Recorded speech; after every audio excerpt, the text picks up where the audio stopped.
बिस्मिल्लाहिर्रहमानिर्रहीम अस्सलाम वालेकुम। अल्लाह ताला से दुआ है कि अल्लाह ताला आपके रिस्क को खुशहाल की करे। आज हम बनाने जा रहे हैं कॉफ़ी केक डिलाइट। इतना जूसी और इतना मज़ेदार बनता है, आपने मस्ट फॉलो करना है इसको। मैं आज हैंड ब्लेंडर में ही बना रही हूँ। पहले मैं उसमें जग में बनाती थी, ब्लेंडर में। आज मैंने कहा आज हैंड ब्लेंडर में आपको बनाना बता देती हूँ, जिसमें 2 अंडे, आधा से थोड़ा ज़्यादा कप मैंने दूध ऐड कर दिया है, 1 टीस्पून मैंने इसमें वनीला एसेंस, 1 कप चीनी और आधा कप घी इसमें ही मैंने ब्लेंड कर लेना है। इस तरह से स्मूथी बना लेनी है। स्मूथी बनाने के बाद मेरे पास दूसरी तरफ ड्राई इंग्रेडिएंट्स हैं, जिसमें 2 कप मैदा है, 1 टीस्पून मैंने बेकिंग पाउडर और half teaspoon baking soda add करके इसमें दोनों चीज़ों को मिक्स कर लिया। मिक्स करने के बाद आपने क्या करना है, इन दोनों को चीज़ों को मिक्सचर की मदद से मिक्स कर लेना है और एक फ़ाइन पेस्ट बना लेना है, कुछ इस फॉर्म में बना लेना है कि होमोजेनियस मिक्सचर बन जाए, आपका कोई भी ज़रा जो कोई भी पीसेस आपके अंदर या कोई भी लम्स ना बचे। ठीक है, इस तरह से मेरा एक फ़ाइन पेस्ट बन गया। इसके बाद मैंने क्या किया, एक डिश ले ली है।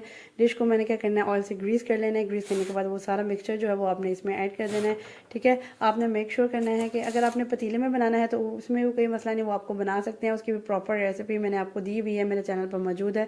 वो आप easily her step by step A to Z मैंने आपको बताया हुआ कि आप किस तरीके से पतीले में भी बना सकते हैं। ठीक है, इसको मैंने ओवन में तकरीबन डालना है 3 से 4 मिनट। 3 से 4 मिनट में मेरा ये केक बन के रेडी हो जाएगा। ये मैंने नाइफ़ की मदद से हल्के से इसको ना थोड़ा इसमें से इस तरह किया है, इसकी लाइंस डाली हैं ताकि इसमें ना एयर बबल्स निकल जाएं इस तरह से।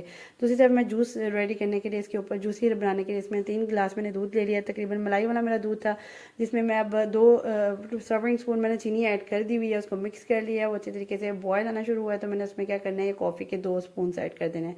ठीक है, अगर आपके पास 3 in 1 साशे है जो जिसमें मिल्क चीनी सारा कुछ ऐड होता है, जैसे 3 in 1 साशे, वो आप यूज़ करें। वो मैं ज़्यादा प्रेफर करूँगी क्योंकि इसमें थोड़े ज़रे ज़रे आ जाते हैं। मेरे पास फिलहाल ये अवेलेबल नहीं था तो मैंने कहा चले मैं यही ऐड कर लेती हूँ। ठीक है, आप मोस्ट प्रेफर्ड जो है ना वो दूसरा 3 in 1 साशे है, वो 1 साशे ईजिली आपका इसमें डल जाएगा। ठीक है, अब मेरे पास ये जो केक है उसको मैं फोक की मदद से उसमें होल कर रही हूँ। होल करने का बेसिकली मकसद ये है कि जो आप इसमें जूस ऐड करें, जो ये जो आपने बनाया है, जैसे ये मैं दूध ने का एक वो बनाया है सिरप इसका, तो वो इजीली इस तरीके से देखिए सुराख नज़र आ रहे होंगे आपके, इसलिए वो इजीली ना उसमें ऑब्जर्व हो जाए। अब मैंने क्या किया है कि अगर आपके पास टाइम है तो इसको थोड़ा ठंडा होने दीजिएगा। मेरे पास फिलहाल टाइम नहीं था तो मैंने उसी तरह से इसको ना ऐड कर दिया। ठीक है, इस तरह से आपने पूरे ये इजीली सारा ये जो जूस है ना वो ऑब्जर्व कर लेगा। अभी मैं इसमें चॉकलेट ऐड कर रही हूँ, ये भी होममेड चॉकलेट है, इसकी रेसिपी भी मेरे चैनल पर मौजूद है। जितनी मर्जी डालें कोई मसला नहीं है, आप डालते जाएँ, बस ख़त्म नहीं होगी आपकी ये ना चॉकलेट। बहुत ज़बरदस्त सी रेसिपी है ये और हेल्दी रेसिपी भी है। इस तरह से आपने पूरी डिश पे ना स्प्रेड कर देनी है। उसके बाद लास्ट पॉइंट पे मैं इस पर क्रीम डालूँगी। क्रीम जो है वो मैंने ना 2 घंटे के लिए पहले ही फ्रीज़र में फ्रीज़ कर दी थी, 2 घंटे के लिए, ताकि वो ना थोड़ी मेल्टेड होती है। तो मैंने इस तरह से ना इसकी लाइन्स लगा देनी है। ठीक है, इसमें कोई मुश्किल नहीं होती है, ये इसका कोई डिज़ाइनिंग करना है, इतना कोई रॉकेट साइंस नहीं होती, इजीली हो जाता है। मैंने क्या किया, एक शॉर्ट स्टिक लेनी है, उसको ऐसे नीचे लेके आना है, फिर ऊपर लेके जाना है, ऐसे जिगजैग से ना मैंने इसको लाइंस बना लेनी है। तो इस तरह से ना वो एक डिज़ाइन सा बन के रेडी हो जाएगा। ठीक है, मेरा कॉफ़ी केक डिलाइट रेडी है। थोड़ा चेक भी साथ साथ करते जाएं।